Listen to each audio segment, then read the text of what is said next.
Hello everyone. देखिए, आज की इस क्लास में हम लोग क्लास 10th की प्रश्नावली नंबर 3.2 पढ़ेंगे। 3.2 में हम लोगों ने दो प्रश्न कर लिए थे, क्वेश्चन नंबर 1 एंड 2। अभी आपको आई बटन पे यहाँ पे ऊपर राइट साइड में बॉक्स में आपको लिंक मिल रही होगी उस क्लास की, तो उसे एक बार जरूर से विजिट कर लीजिएगा। उसमें मैंने पूरा डिटेल में बताया कि प्रतिस्थापन विधि होती क्या है, किस प्रकार से हल किया जाता है।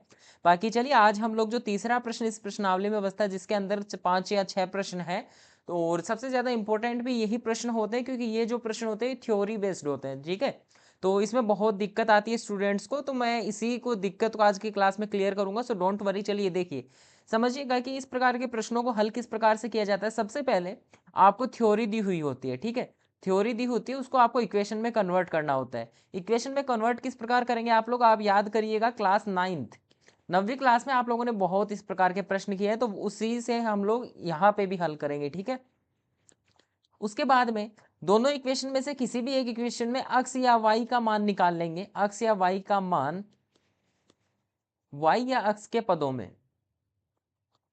ठीक है, इनको निकाल के दूसरी इक्वेशन में पुट कर देंगे। मतलब अगर समीकरण एक से ये मान निकाले हैं तो हम दूसरी इक्वेशन में, दूसरी समीकरण में रख देंगे। ठीक है, दूसरी समीकरण में रख देंगे, और उसके बाद में हम लोग क्या करेंगे, जो मान आएगा उसको हम लोग दोबारा से इक्वेशन में पुट करके वाई या एक्स का जो भी मान है निकाल लेंगे। नहीं समझ में आएगा, मुझे भी पता है। ठीक है, लेकिन जब से जैसे प्रश्न करेंगे अभी समझेंगे। जैसे जैसे का मतलब नहीं है, एक ही प्रश्न में मैं आपको पूरी जो प्रश्नावली है वो कंप्लीट क्लियर समझा दूंगा। ठीक है, चलिए शुरू करते हैं। लेकिन उससे पहले अगर आप लोग इस चैनल पे नए हैं तो चैनल को सब्सक्राइब कर लीजिएगा, अपने दोस्तों के साथ में शेयर कर दीजिएगा, और वीडियो पसंद आए तो लाइक जरूर कर दीजिएगा। चलिए देखिए, सबसे पहले प्रश्न की तरफ बढ़ते हैं। तीसरे प्रश्न में ही पहला प्रश्न है कि दो संख्याओं का अंतर कितना दे रखा है, 26 दे रखा है। ठीक है साहब, इतना क्लियर है। तो सबसे पहले मैं इसी की इक्वेशन बना लेता हूं कि दोनों संख्याएं माना दोनों संख्याएं कितनी है, 26 है। माफ कीजिए, 26 नहीं, अक्स एंड वाई। ठीक है, अक्स वाई है। अब हम लोगों ने मान लिया कि जो दोनों संख्या है वो अक्स और वाई है। तो यहाँ पे आप बोल क्या रहा है कि दोनों का अंतर कितना है, 26 है। तो अक्स माइनस वाई कितना हो जाएगा, यहाँ पे 26 हो जाएगा। क्लियर है, एक संख्या दूसरी संख्या की 3 गुनी है। अब यहाँ पे आपको सोच समझ के इक्वेशन बनानी पड़ेगी, वरना आपका जो प्रश्न है वो गलत हो जाएगा। ठीक है, देखिए, अब यहाँ पे ना इससे दो इक्वेशन बन सकती है कि अक्स जो है वो वाई का 3 गुना है, या फिर वाई जो है वो अक्स का 3 गुना है। ठीक है, अभी बताया नहीं है ना कि कौन सी संख्या है, लेकिन आप लोग यहाँ पे देख सकते हैं जो हमारी समीकरण एक बनी है। यहाँ पे देखेंगे, हमेशा बड़ी संख्या में से जब छोटी संख्या घटाते हैं तभी तो हमारे पास में पॉजिटिव नंबर आता है। ऐसे थोड़ी ना होता कि दो में से चार घटा के हम लोग दो बना देंगे, नहीं बनेगा ना, चार में से दो घटने के बाद में ही दो बनता है। ठीक है, तो हम लोगों को पता चल गया कि बड़ी संख्या कौन सी है, बड़ी संख्या है हमारी अक्स। जब अक्स बड़ी है तो वो वाई की कितनी बड़ी है, 3 गुनी है। तो हम लोग इसे मानेंगे, पहले वाले को दूसरे वाले को खारिज कर देंगे। ठीक है, तो इसको मिटा देते हैं, और ये हमारा जो एक्चुअल होगा अक्स बराबर 3 वाई, ये हमारी दूसरी इक्वेशन बनेगी। ठीक है, अब देखिए यहाँ पे तो बहुत आसान हो गया, क्योंकि दूसरी इक्वेशन में आपको एज इट इज एक्स का मान दिख रहा है, तो उसको हम लोग एक में रख देंगे। तो यहाँ लिखेंगे आप लोग समीकरण 2 से अक्स का मान समीकरण एक में रखने पर, समीकरण 2 से जब हम लोग x का मान एक में रखेंगे तो यहाँ पे x है तो 3y हो जाएगा, and then minus y equals to 26। ठीक है, यहाँ पे 3y में से एक y घटेगा तो कितना बचेगा, 2y बराबर कितना है, 26। y का मान कितना आ गया हमारा, 13। इसको मैं इक्वेशन नंबर 3 नाम दे देता हूँ। ठीक है, अब आप लोग देखिए यहाँ पे हमें y का मान मिल गया, तो आप इक्वेशन एक या दो, समीकरण एक या दो किसी में भी y का मान रख के x का मान निकाल सकते हैं आसानी से। तो चलिए मैं दोनों में रख के दिखा देता हूँ। यहाँ पे दो तरीके से अब हमारा प्रश्न चलेगा, आपको एक ही करना है एग्जाम में। ठीक है, अब यहाँ देखिए समीकरण 3 से y का मान एक में रखने पर, और यहाँ पे मैं लिख देता हूँ दो में रखने पर। ठीक है, दोनों में रख के दिखा देता हूँ कि मान समान ही आता है हमेशा। ठीक है, पहले वाली इक्वेशन थी कि x माइनस वाई बराबर 26, तो यहाँ पे होगा x माइनस वाई का मान कितना है, 13 बराबर कितना है, 26। ठीक है, तो x बराबर क्या हो जाएगा, 26। 13 प्लस में हो जाएगा, सामने जाएगा तो 13 प्लस 26, तो x का मान कितना हो गया, 9 एंड 3, तो 39 हमारा x का मान आ गया, 39 जिसे हम लोग बोलते हैं, ये हमारा x का मान आ गया, एंड y का मान 13 है ही, तो हमारा आंसर हो गया क्या, ये हो गया। ठीक है, अब मैं दूसरी इक्वेशन में भी मान रख के दिखा देता हूँ। दूसरी इक्वेशन में भी हम लोग वैल्यू पुट कर देते हैं। दूसरी इक्वेशन है कि x बराबर 3y, दूसरी इक्वेशन क्या है हमारी, x बराबर 3y। वैल्यू पुट करते हैं, x बराबर 3, y का मान कितना है, 13, तो 13। तो अक्स का मान हमारा वापस से 39 निकल के आएगा, तो जो कि सेम ही है, मतलब हम लोग किसी भी प्रकार से हल कर सकते हैं। y का मान 13 था, वो मैं यहाँ लिख देता हूँ, ये हमारा आंसर हो जाएगा। क्लियर है? क्लियर है सभी को? आगे बढ़े फिर। क्लियर है ना सभी को? चलिए, यहाँ पे हमने जो पहला प्रश्न है तीसरे में वो सोल्व कर लिया, इसका हमारा आंसर भी आ गया है, मैच कर लीजिएगा आप आंसर शीट से। ठीक है, चलिए अब आगे बढ़ते हैं। आगे बढ़कर हम लोग प्रश्न संख्या 2 देखते हैं इसी में। जी, बहुत ही बेहतरीन प्रश्न है, और इस प्रश्न को पढ़ने के लिए आपको याद करना पड़ेगा कोण वगैरह की जो प्रश्नावली आपकी क्लास 9th में आई थी। कोण की जो प्रश्नावली आपने कक्षा 9 में पढ़ी थी, कक्षा 8 में पढ़ी थी, उसे आप लोगों को याद करना होगा। देखिए, स्टार्टिंग में दिया है संपूरक कोण। संपूरक कोण कौन से होते हैं? संपूरक कोण वे कोण होते हैं जिनका योग जो होता है वो 180 डिग्री होता है। ठीक है, संपूरक कोण कौन से होते हैं? वे कोण होते हैं जिनका योग जो है वो 180 डिग्री होता है। ठीक है, तो यहाँ पे माना दोनों कोण अक्स कोमा वाई है। दोनों कोण जब अक्स और वाई हो गए तो संपूरक कोण का अर्थ क्या होता है? यहां से हमें एक इक्वेशन मिलेगी, इस वर्ड से एक इक्वेशन मिलेगी। ठीक है, संपूरक कोण का अर्थ क्या होता है कि दोनों का योग कितना होता है? 180। तो यही तो बोलना चाह रहा है कि दोनों का योग कितना है? 180 है। एक समीकरण बन गई। दूसरी क्या बोल रही है कि दो संपूरक कोणों में बड़ा जो कोण है वो छोटे कोण का 18 डिग्री अधिक है। बड़ा कोण, अब इसमें आप लोगों को कुछ नहीं पता चल रहा है कि बड़ा कौन सा है छोटा कौन सा, तो आप कुछ भी मान सकते हैं। मैं मान लेता हूं अक्स बड़ा है, तो अक्स क्या है? y का 18 डिग्री अधिक है। y का 18 डिग्री अधिक है। ठीक है, तो यहाँ पे मान लेते हैं y इससे 18 डिग्री ज्यादा, तो अक्स का मान आ गया, समीकरण 2 हो गई। क्लियर है? समीकरण 2 हो गई ना। अब यहाँ देखिए, आपको साफ साफ पता चल रहा है कि अक्स का मान जो आपको निकालना था वो निकल के आ रहा है डायरेक्ट। ठीक है, अक्स का मान y के पदों में, यही तो बोला था मैंने स्टार्टिंग में कि y के टर्म्स में अक्स का मान। ठीक है, अब आपको अक्स का मान क्या करना है? समीकरण 1 में रख देना है। तो 2 in 1, मतलब दूसरी समीकरण 1 में रखने पर। ठीक है, तो अक्स की जगह पे हम y प्लस 18 लिख देंगे, तो y प्लस 18, फिर वापस से प्लस y है और बराबर में 180 है। यहाँ पे बनेगा 2y बराबर 180 माइनस 18। यहाँ पे बनेगा 2y बराबर 180 में से 18 घटेंगे कितने? 170, 162। ठीक है, 162 मिलेंगे। तो y का मान कितना आ गया हमारा? यहाँ पे आएगा 162/2, एंड ये होगा 81। ये हमारा आंसर होगा। y का मान निकाला, अभी हमने अक्स का और निकालेंगे। ठीक है, अब अक्स का मान आप किसी भी प्रकार से निकाल सकते हैं। y का मान है, इसी को आप लोग पुट कर सकते हैं। ठीक है, इसी को आप लोग समीकरण 2 में, समीकरण 1 में, किसी में भी पुट कर सकते हैं। तो मैं समीकरण 2 में रख देता हूं। समीकरण 2 में y का मान रखने पर, समीकरण 2 में जब हम लोग y का मान रखेंगे तो y का मान यहाँ पे देखिए, अक्स बराबर y का मान कितना है? 81 प्लस 18, तो अक्स बराबर हो जाएगा 9 एंड 9। ठीक है, 99। अब देखिए, उत्तर की जांच करते हैं, क्योंकि ना ऐसे प्रश्न होते हैं इनमें एक बार आंसर मिला लेना चाहिए, क्योंकि ना जब आप थ्योरी से इक्वेशन बनाते हैं तो वहां पे गड़बड़ हो सकती है। ठीक है, तो चेक कीजिए अब कि अक्स और वाई है, इन दोनों का योग 180 डिग्री है क्या? तो 99 और 81 को मैं जोड़ के देख लेता हूं कि इनका योग 180 है क्या, तो बिल्कुल 180 निकल के आ रहा है, तो हमारा आंसर बिल्कुल सही है। ठीक है, तो आपकी स्क्रीन पे आपका आंसर है, फटाफट से आप लोग स्क्रीनशॉट ले सकते हैं या फिर इसको वीडियो को पॉज कीजिए और नोट भी कर सकते हैं। अगर अभी तक आप वीडियो देख रहे हैं तो उम्मीद यही होगी कि आपको समझ में आ रहा होगा। अगर आप लोग चैनल पे नए हैं तो सब्सक्राइब जरूर कर दीजिएगा। ठीक है, चलिए अब आगे बढ़ते हैं। आगे बढ़कर हम प्रश्न संख्या 3 देखते हैं। प्रश्न संख्या 3, एक क्रिकेट टीम के कोच ने 7 बल्ले और 6 गेंदें 3800 रुपए में खरीदी। ठीक है, यहाँ पे हम लोग इक्वेशन बनाते हैं। ठीक है, इक्वेशन क्या बनेगी देखिएगा, जब ऐसे प्राइस का बात हो ना कि दो दो चीजों का प्राइस इतना है, उसके बाद में 3 बल्ले और 5 गेंद इतने में खरीदी, तो इनका बल्ले और गेंद का मूल्य ही पूछेगा। ठीक है, देखिए किस प्रकार से हल करते हैं। अगर ऐसी कंडीशन बने तो आप लोग क्या करेंगे, यहां लिखेंगे एक बल्ले का मूल्य, एक बल्ले का मूल्य अक्स मान लीजिए, जबकि एक गेंद का मूल्य कितना मान लेंगे आप लोग? वाई मान लेंगे। ठीक है, एक बल्ले का मूल्य आप अक्स मान लेंगे, एक जो गेंद है उसका मूल्य वाई मान लेंगे। अब देखिए, 7 बल्लों का मूल्य कितना हो जाएगा? 7 अक्स। तो यहाँ 7 अक्स प्लस 6 गेंदे कितनी 6 वाई।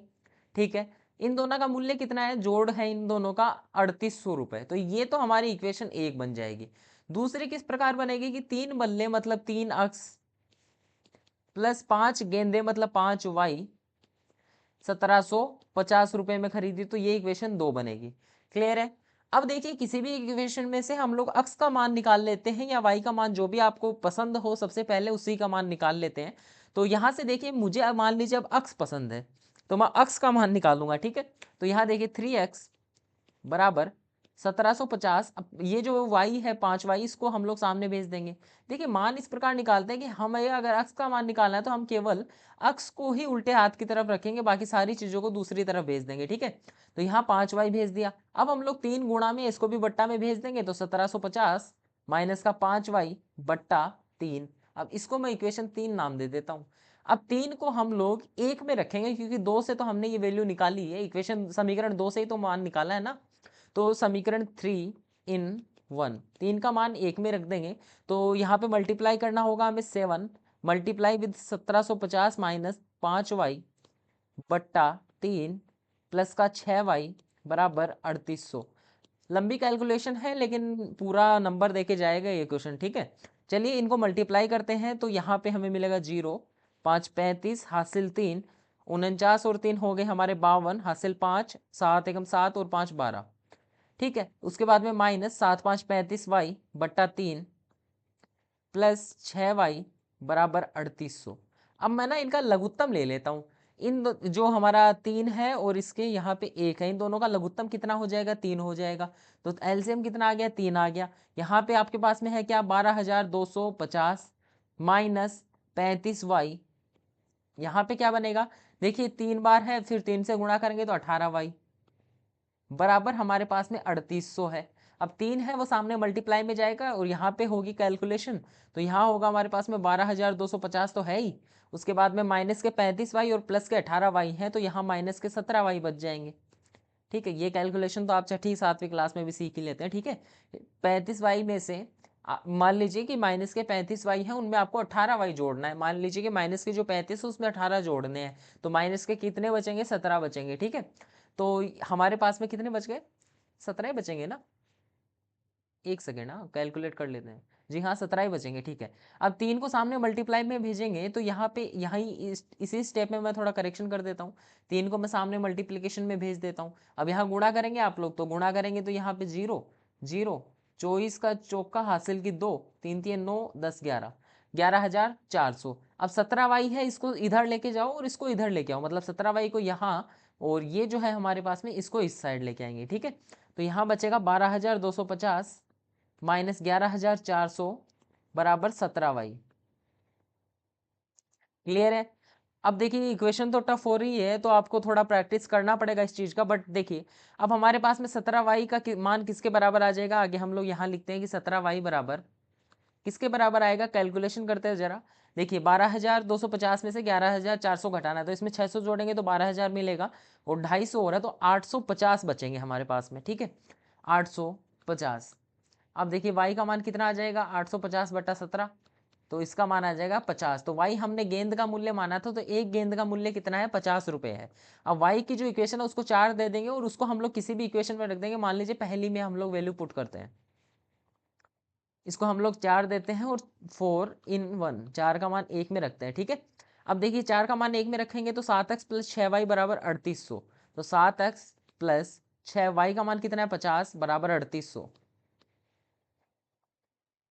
7x प्लस 300 बराबर 3800। 7x बराबर 300 सामने जाएगा माइनस में, तो 3800 माइनस 300, तो 7x बराबर 3500 एंड x बराबर आ जाएगा हमारा 7 5 35, तो 500। तो बैट का मूल्य कितना है, 500 रुपये। तो हमारे पास में इसका सॉल्यूशन क्या आ गया है कि बैट जो हमारा बल्ला है, बल्ले का मूल्य 500 एंड गेंद का मूल्य 50, ठीक है। तो ये हमारा आंसर हो गया, यहाँ पे आंसर लिख देते हैं, ठीक है। चलिए इसको ना एक बार आप वापस से देख लीजिएगा, थोड़ा पीछे करके वापस से क्वेश्चन को समझेंगे तो आसानी से समझ में आ जाएगा। या फिर आप लोग ये काम कर सकते हैं और वही काम आप लोग करेंगे तो मुझे ज़्यादा अच्छा लगेगा। देखिए आगे इसी प्रकार का प्रश्न है क्या कुछ, नहीं आगे थोड़ा डिफरेंट है, हाँ देखिएगा। कैलकुलेशन की तो बात है ना, कैलकुलेशन अगर आपको थोड़ा करना है तो देखिए मैं समझाता हूँ क्या करना पड़ेगा आपको।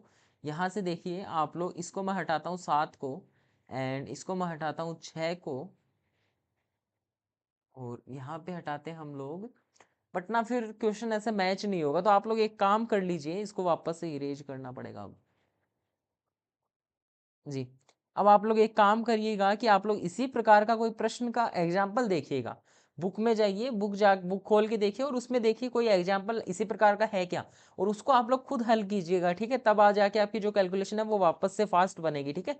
चलिए हम लोग आगे बढ़ते हैं। अभी ना उसी प्रश्न को वापस रिविजन नहीं कर सकते ना, ऑनलाइन क्लास की यही खासियत है कि आप उसी को दोबारा देख सकते हैं, मुझे दोबारा नहीं पढ़ाना पड़ेगा, ठीक है। तो चलिए उसको देख लीजिएगा। अभी इस प्रश्न में देखिए, चौथे प्रश्न में क्या पूछा है कि एक नगर में टैक्सी के भाड़े में एक नियत भाड़े के अतिरिक्त चली गई दूरी का भाड़ा सम्मिलित है, ठीक है। एक तो फिक्स जो हमारा किराया लगता है वो है, लेकिन उसके साथ में जो अतिरिक्त चली गई दूरी है वो भी जुड़ता है, उसका भी भाड़ा जुड़ता है। मतलब ऐसे मान लीजिए कि टैक्सी में होता क्या सीन है, इसमें प्रश्न क्या समझाना चाह रहा है कि देखिए, अगर आप लोग टैक्सी यूज करते हैं तो 10 रुपये तो आपको ऐसे मान लीजिए लगेंगे ही। इसमें ना और कुछ है, बट मैं एक एग्जाम्पल देके समझाता हूँ, रुकिए, ठीक है। 10 रुपये तो आपके लगेंगे ही, लेकिन कह ये रहा है कि आपने अगर 10 किलोमीटर चला है ना, 10 किलोमीटर, तो उसके पैसे भी आपको जो देने पड़ेंगे। अगर आप 15 किलोमीटर चलते हैं तो 10 रुपये प्लस 15 किलोमीटर के पैसे, ठीक है। तो एक नियत भाड़ा उसके साथ में कुछ और जुड़ेगा, ठीक है। तो इस प्रकार से हमारा प्रश्न है, देखिएगा। अब देखिए एक सेकेंड, इरेज करते हैं इसको जी। अब देखिए प्रश्न में आगे क्या दिया है कि 10 किलोमीटर दूरी के लिए भाड़ा 105 रुपये है और 15 किलोमीटर के लिए भाड़ा 155 रुपये है। नियत भाड़ा और प्रति किलोमीटर भाड़ा क्या है, एक व्यक्ति को 25 किलोमीटर की यात्रा करने के लिए कितना भाड़ा देना पड़ेगा। बहुत ही शानदार प्रश्न है, जरा समझने का प्रयास कीजिएगा। देखिए प्रश्न में दो चीजें निकालनी है तो उनको हम लोग एक्स और वाई मानेंगे, सीधी सी बात है। जब दो चीजें निकालनी है तो हम लोग एक्स और वाई उन्हीं को मानेंगे, ठीक है। तो यहाँ पे नियत भाड़ा निकालना है तो मैं लिख देता हूं मानना नियत भाड़ा इक्वल्स टू एक्स रुपए, ठीक है। और प्रति किलोमीटर होता है 1 किलोमीटर का भाड़ा, तो 1 किलोमीटर का भाड़ा ये मान लिया हम लोगों ने वाई रुपए, ठीक है। 1 किलोमीटर का जो भाड़ा है वो हम लोगों ने मान लिया वाई रुपए। अब देखिए 10 किलोमीटर अगर कोई व्यक्ति चलता है तो उसको 105 रुपए देने पड़ते हैं। तो इस इक्वेशन को किस प्रकार बनाएंगे कि नियत भाड़ा है वो तो लगेगा ही लगेगा, लेकिन 10 किलोमीटर चला है, एक का हमारे पास में वाई रुपए है, तो 10 वाई हो जाएगा, इसका टोटल कितना है 105 रुपए। तो इक्वेशन एक इस प्रकार बनेगी। इसी प्रकार दूसरी बनाएंगे तो 15 किलोमीटर के लिए क्या हो जाएगा कि अक्स प्लस 15 वाई जो है वो कितना हो जाएगा हमारा 155 रुपए, ठीक है। क्योंकि 15 किलोमीटर चला, इसको इक्वेशन दो दे देते हैं। अब देखिए इजी सी बात है कि आप लोग जो इक्वेशन ए है उसी को थोड़ा मॉडिफाई करिए, और यहाँ पे मैं इसी को एक सेकेंड ना जरा इरेज करता हूँ, एक सेकेंड। सुंदर सुंदर लिखेंगे ताकि आप लोग सब्सक्राइब कर दें, ठीक है। देखिए यहाँ पे हम लोग इसी को मॉडिफाई करते हैं, अक्स का मान निकालते हैं इसमें से। अक्स बराबर बनेगा 105 माइनस में 10 वाई, ठीक है। इसको इक्वेशन 3 देते हैं। अब 3 का मान 2 में रख देते हैं। 3 का मान 2 में रखेंगे तो हमारे पास में अक्स की जगह 105 माइनस के 10 वाई प्लस का 15 वाई बराबर 155, यही मिलेगा। अब देखेंगे तो 155 को तो मैं सामने भेज देता हूँ, तो 155 को सामने भेजा तो सामने तो हो गया 100, माफ कीजिए 105 को सामने भेजता हूं तो 155 माइनस 105, ठीक है। अब यहाँ पे क्या होगा, 15 वाई में से 10 वाई घटाएंगे तो हम लोग 5 वाई बचेंगे, क्लियर है। अब यहाँ पे 5 वाई बराबर क्या बनेगा, 155 में से 105 गया, कितना 50 बच गया। तो वाई बराबर क्या हो गया हमारा, वाई बराबर 10 रुपये हो गया। तो मतलब 1 किलोमीटर के रुपए कितने लग रहे हैं, 10 रुपये लग रहे हैं। अब वाई का मान हम लोग इक्वेशन एक में रख देते हैं, ठीक है, वाई इन 1, ठीक है। अब देखिए अक्स प्लस 10 वाई कितना है, 10 गुणा 10 बराबर कितना होगा 105। तो अक्स प्लस 100 बराबर 105, तो अक्स बराबर कितना हो जाएगा 105 माइनस 100, तो अक्स बराबर कितना हो जाएगा हमारे पास में 5 रुपये। इसको इरेज करके सही से लिखते रुकिए, अक्स बराबर कितना हो जाएगा 5 रुपये। तो दोनों के दोनों मान हमारे पास में आ गए हैं। तो पहली बात तो अब आंसर किस प्रकार देंगे आप, इतना तो क्लियर है, लेकिन इतने के आपको पूरे में से पूरे नंबर नहीं मिलने वाले, आपको एग्जाम में लिखना पड़ेगा कि अतः नियत भाड़ा, नियत भाड़ा आप लोगों ने क्या माना था, अक्स माना था, तो अक्स बराबर 5 रुपये एंड प्रति किलोमीटर भाड़ा, प्रति किलोमीटर भाड़ा वाई बराबर कितने हैं 10 रुपये, ठीक है। अब आप देखेंगे 25 किलोमीटर की यात्रा के लिए पूछा तो आप लिखेंगे 25 किलोमीटर की यात्रा हेतु भाड़ा बराबर अब देखिए 25 किलोमीटर चलना है तो कितना होगा, देखिए सबसे पहले तो नियत भाड़ा, ठीक है, 25 किलोमीटर के लिए एक फिक्स जो भाड़ा लगता है वो तो लगेगा ही, तो 5 रुपये तो नियत लगते ही है, बाकी 25 किलोमीटर चला है 10 रुपये 1 किलोमीटर के लगते हैं, तो ये इक्वेशन बनेगी, इसको सोल्व करेंगे तो 5 + 250 बराबर हमारे पास में जो बनेगा वो बनेगा 255, ठीक है, 255 रुपये हमारे पास में आंसर आ जाएगा, ठीक है। 3 उत्तर निकलेंगे इसके क्योंकि 3 प्रश्न थे, ठीक है। तो इसका फटाफट से स्क्रीनशॉट ले लीजिए, फिर आगे बढ़ते हैं। स्क्रीनशॉट लीजिए, उसके बाद में आगे बढ़ते हैं। अब आगे चलते हैं, प्रश्न संख्या 5 हमारे पास में है, और भी है क्या, प्रश्न संख्या 5 ही आई थिंक, देखेंगे और होगा तो और भी कर लेंगे, कोई नहीं। ये ना बहुत इंपॉर्टेंट और बहुत ही आसान सा प्रश्न है, देखिएगा इसको किस प्रकार से हल करना है। एक किसी भिन्न के, यदि किसी भिन्न के अंश और हर दोनों में 2 जोड़ दिया जाए तो वो 9/11 हो जाती है, ठीक है। देखिए भिन्न की बात की गई है तो आप लोग मानना, भिन्न जो है, अब भिन्न क्या होती है, x बट्टा वाई के फॉर्म में हम लोग मान लेते हैं, तो x बट्टा वाई हम लोग भिन्न मान लेते हैं x और y के पदों में, ठीक है। अब देखिए प्रश्न में पहली कंडीशन में क्या दिया है कि अंश में भी और हर में भी 2 जोड़ दिया जाता है, तो अंश में 3 जोड़ देंगे, अंश क्या होता है ऊपर वाला, माफ कीजिए 3 नहीं, 2 जोड़ना है, ठीक है। अंश क्या होता है ऊपर वाला, हर क्या होता है नीचे वाला, तो y + 2 बराबर कितनी हो जाएगी, 9/11। अब इसको ना थोड़ा सोल्व करते हैं, इसको ना क्रॉस मल्टीप्लाई करते हैं, क्रॉस मल्टीप्लाई करेंगे तो 11 ऊपर आएगा, 11 गुना होगा x + 2 से, एंड बराबर 9 जो है वो y + 2 से गुणा होगा, ठीक है। तो यहाँ मिलेगा 11x + 22, यहाँ पे मिलेगा 9y + 18, ठीक है। अब देखिए जो 9y है इसको इस साइड ले आता हूँ मैं, तो 11x - के 9y बराबर हमारे को मिलेंगे 18 में से हम लोग 22 को इस साइड ले आते हैं, 22 घटाएंगे तो 11x - के 9y बराबर हमें मिलेंगे कितने, बराबर हम लोगों को मिलेंगे 18 में से ये -4, ठीक है। इसको इक्वेशन 1 देते हैं, पहली समीकरण हमारे पास में बन गई। दूसरी समीकरण बनाने के लिए हमें क्या करना है, अंश और हर में 3 जोड़ना है, 5/6 बन जाएगी भिन्न, तो अंश में 3 जोड़ दिया, हर में 3 जोड़ दिया, भिन्न को बना दिया 5/6, क्रॉस मल्टीप्लाई किया तो 6 ऊपर, तो 6x + 18 और यहाँ पे y + 3 ऊपर, तो 5y + 15, 5y इस साइड लेके आता हूँ, 6x - 5y बराबर 18 इस साइड लेके आता हूँ, 15 - 18, 6x - 5y और फिर यहाँ पे -3, ठीक है। इसको इक्वेशन 2 नाम देते हैं।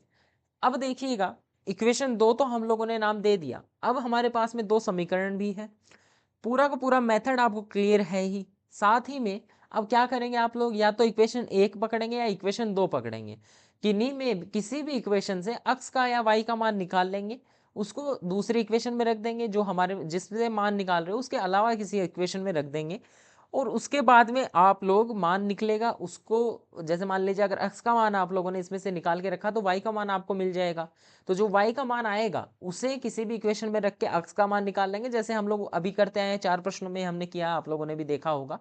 तो इसी प्रकार से हम लोग निकाल लेंगे और उसके बाद में हमारा पूरा का पूरा जो आंसर है उसको आप लोग एकदम डिटेल में लिख देंगे कि भिन्न जो है वो क्या हो जाएगी, x/y। तो x का मान लीजिए 2 आया है, y का मान लीजिए 3 आया है, तो आप लोग x/y लिख देंगे, ठीक है। तो ये आपका होमवर्क है, बाकी या फिर मैं करवाऊँ, चलिए करवाई देते हैं, टाइम तो पड़ा है हमारे पास में, तो चलिए करवाई देते हैं, ठीक है। इतना बताने की आवश्यकता नहीं थी, करवाई देते हैं, चलिए। देखिए माइनस के यहाँ से मैं इक्वेशन में से x का मान निकालता हूँ, तो 6x बराबर हमारे पास में 5y प्लस का हो जाएगा, और माइनस का 3 है ही, x का मान आ जाएगा 5y - 3/6, इसको मैं 3 नाम देता हूँ। अब 3 का मान 1 में रखते हैं, 11 को गुणा करते हैं 5y - 3/6,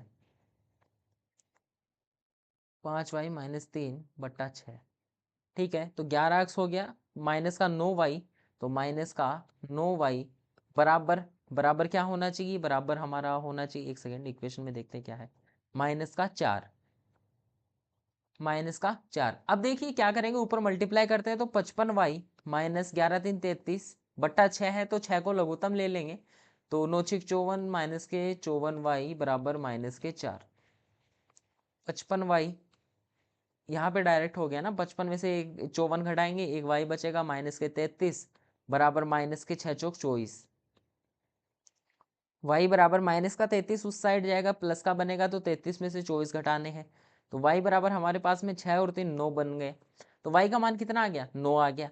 अब जब y का मान आ ही गया है तो हम लोग इसमें किसी भी इक्वेशन में पुट कर देते हैं, तो इसमें देखिए 11x - 9y है, तो यहाँ पे हम y का मान 9 रख देते हैं, तो देखिए 11x - 9y, तो y का मान कितना है, 9 ही है, बराबर -4, तो 11x माइनस के 9 9 81 बराबर माइनस के 4, 11x बराबर 81 इस साइड जाएगा, प्लस का बनेगा, माइनस के 4 स्वतंत्र हो गया, अक्स का मान हमारा 7 निकल के आ गया।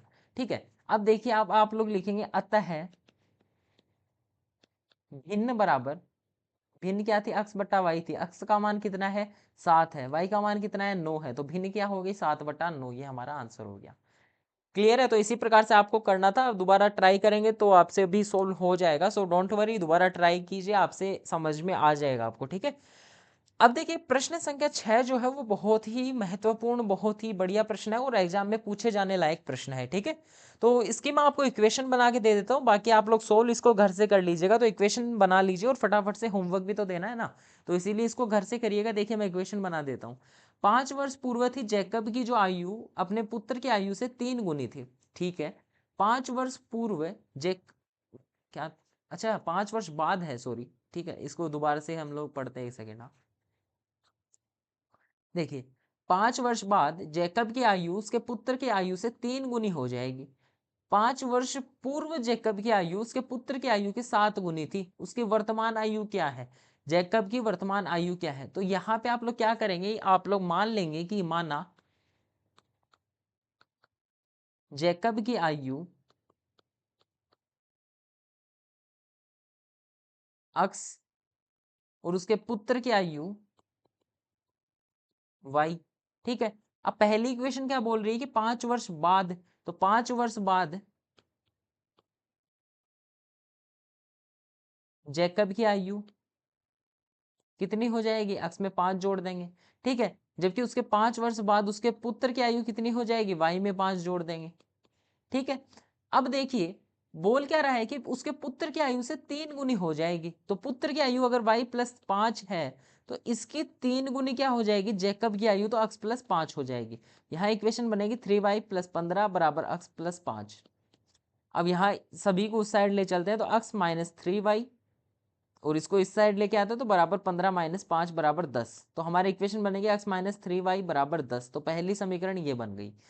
अब आप लोग लिखेंगे कि 5 वर्ष पूर्व, तो 5 वर्ष पूर्व यहाँ लिख देते हैं, पूर्व में जैकब की आयु कितनी हो जाएगी, x माइनस में 5, जबकि उसके सन पुत्र की आयु कितनी हो जाएगी, y माइनस में 5। तो पुत्र की आयु कितनी गुनी थी, 7 गुनी थी, तो y माइनस 5 का 7 गुना जो है वो बराबर है x माइनस 5 के, तो 7y माइनस 35 बराबर x माइनस 5। ठीक है, अब देखिए सारों को उस साइड लेके चलते हैं, जो चर पद में उनको, तो 7y को उस साइड लेके जाऊंगा तो x माइनस 7y। अब -5 को इस साइड ले आता हूं तो माइनस के 35 प्लस के 5। ठीक है, तो x माइनस 7y बराबर माइनस के 30, माइनस के 30। क्लियर है, दूसरी इक्वेशन ये बन गई। अब इन दोनों का आप लोग फटाफट से सोल्व करके मुझे कमेंट सेक्शन में बता दीजिए इनका आंसर क्या होगा। ठीक है, तो चलिए यहाँ पे हमारी जो प्रश्नावली है वो कंप्लीट होती है। अगर आप लोग अभी तक वीडियो देख रहे हैं तो सब्सक्राइब तो आप लोगों ने कर ही दिया होगा, अगर नहीं किया तो अभी भी बोल रहा हूँ कर देना।